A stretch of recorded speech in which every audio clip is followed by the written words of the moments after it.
Turun dari KRI Teluk Lampung yang mengangkutnya di Pelabuhan Bom Baru Palembang, 450 prajurit Kodam 2 Sriwijaya dari Yonif 144 Jayayuda menjadi penanda selesainya tugas mereka sebagai Satgas Pamtas Republik Indonesia Malaysia di Kalimantan selama 12 bulan.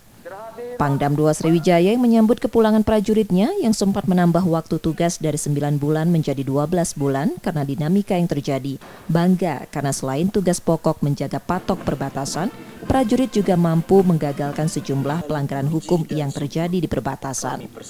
Kodam 2 Sriwijaya akan memberikan penghargaan dengan standar yang dimiliki pada prajurit yang berprestasi dalam tugas tersebut. Ya, kalau kami sudah punya standar ya, misalnya dia di level ini, nanti rewardnya ini, di level ini, di rewardnya ini. Jadi nanti akan kita tentukan setelah mereka pulang di home base, itu rewardnya tidak sama semua, jadi sesuai dengan prestasinya masing-masing. Pangdam 2 meminta prajurit yang usai tugas segera melakukan evaluasi untuk peningkatan kualitas Yonif 144 Jayayuda yang bermarkas di Rejang Lebong, Curup Bengkulu itu reputasinya tetap terjaga.